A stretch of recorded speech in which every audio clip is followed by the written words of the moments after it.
सभी भक्त जनों को जय श्री गणेश, जय शिव शंकर भगवान की। प्रदोष व्रत करने से साधक के सुख और सौभाग्य में वृद्धि होती है। वहीं प्रदोष व्रत की पूजा बिना कथा पाठ के अधूरी मानी जाती है। तो प्रारंभ करते हैं प्रदोष व्रत की कथा। पौराणिक कथा के अनुसार एक नगर में एक ब्राह्मणी रहती थी।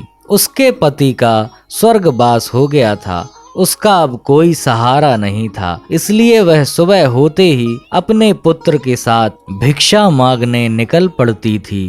वह स्वयं का और अपने पुत्र का भिक्षा मांगकर पालन पोषण करती थी। एक दिन ब्राह्मणी घर लौट रही थी तो उसे एक लड़का घायल अवस्था में कराहता हुआ मिला। ब्राह्मणी दयावश उसे अपने घर ले आई। वह लड़का विदर्भ का राजकुमार था। शत्रु सैनिकों ने उसके राज्य पर आक्रमण कर उसके पिता को बंदी बना लिया था और राज्य पर नियंत्रण कर लिया था, इसलिए वह मारा मारा फिर रहा था।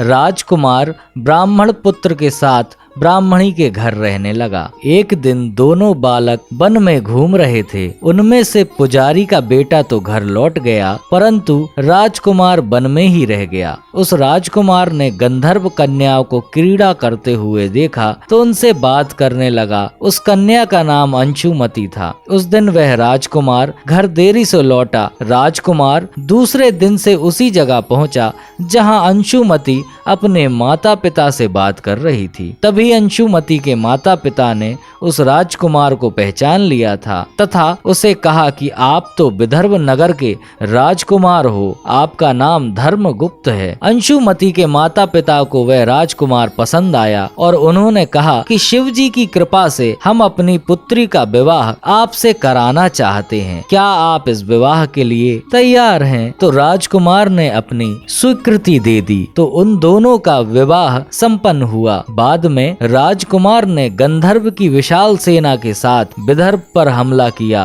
और घमासान युद्ध कर विजय प्राप्त की तथा पत्नी के साथ राज्य करने लगा। वहां उस महल में वह पुजारी की पत्नी और पुत्र को आदर के साथ ले गया तथा साथ रखने लगा। पुजारी की पत्नी तथा पुत्र के सभी दुख व दरिद्रता दूर हो गई और वे सुख से अपना जीवन व्यतीत करने लगे। एक दिन अंशुमति ने राजकुमार से इन सभी बातों के पीछे का कारण और रहस्य पूछा। तब राजकुमार ने अंशुमति को अपने जीवन की पूरी बात बताई और साथ ही प्रदोष व्रत का महत्व और व्रत से प्राप्त फल से भी अवगत कराया। उसी दिन से प्रदोष व्रत की प्रतिष्ठा व महत्व बढ़ गया तथा मान्यता अनुसार लोग यह व्रत करने लगे। कई जगहों पर अपनी श्रद्धा के अनुसार स्त्री पुरुष दोनों ही यह व्रत करते हैं। प्रदोष व्रत को करने से मनुष्य के सभी कष्ट और पाप नष्ट होते हैं एवं मनुष्य की सभी मनोकामना पूर्ण होती है। तो बोलिए शिव शंकर भगवान की जय।